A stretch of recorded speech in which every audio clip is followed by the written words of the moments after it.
ଆସିବେନି ବନ୍ଧୁ ଏଠି କାହା ଦୁଃଖ ବାଣ୍ଟି ନେବା ପାଇଁ। ତ ଦର୍ଶକ ବନ୍ଧୁ ଆପଣମାନେ ଯଦି ଏ ସମାଜକୁ ବଦଳାଇବା ପାଇଁ ଚାହୁଁଛନ୍ତି ଆଗ ନିଜକୁ ବଦଳାଇବା ପାଇଁ ଚେଷ୍ଟା କରନ୍ତୁ, ଦେଖିବେ ସବୁ ସମସ୍ୟାର ସମାଧାନ ହେଇଯିବ। କାହିଁକି ନା ଦର୍ଶକ ବନ୍ଧୁ ଆପଣମାନେ ଚିନ୍ତା କଲେ ଜଣେ ଝିଅ ଯଦି ରାସ୍ତା ଉପରେ ଛୋଟ ଡ୍ରେସ୍ ପିନ୍ଧି ଯାଏ ତାକୁ ସମସ୍ତେ ବୁଲି ବୁଲି ଚାହାନ୍ତି।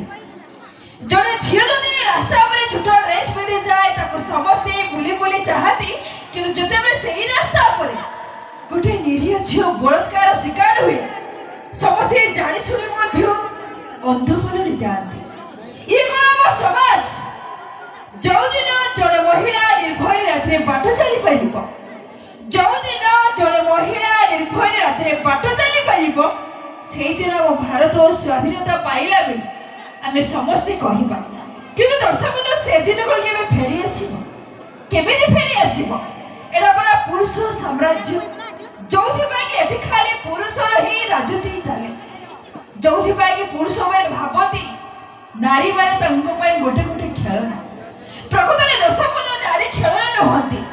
ଭଗବାନଙ୍କ ପରେ କେହି ଯଦି ଜଣେ ପୂଜନୀୟ ଥାଏ ସିଏ ହେଉଛି ନାରୀ, ଯିଏ ମରଣ ଶେଷରେ ଶୋଇ ମଧ୍ୟ ଗୋଟେ ଜୀବନକୁ ଜନ୍ମ ଦିଏ। ତେଣୁକରି ନାରୀକି ସମ୍ମାନ କରିବା ଆମ ସମସ୍ତଙ୍କର କର୍ତ୍ତବ୍ୟ। ତେବେ ଆସନ୍ତୁ ଦର୍ଶକ ବନ୍ଧୁ ଖାସ୍ ଆପଣମାନଙ୍କ ମନକୁ ଆଉ ଟିକେ ରଙ୍ଗୀନ କରିବା ପାଇଁ ଆପଣଙ୍କ ପାଇଁ ନେଇ ଆସୁଛୁ ଆପଣମାନଙ୍କ ମନ ପସନ୍ଦ ସୁପରହିଟ୍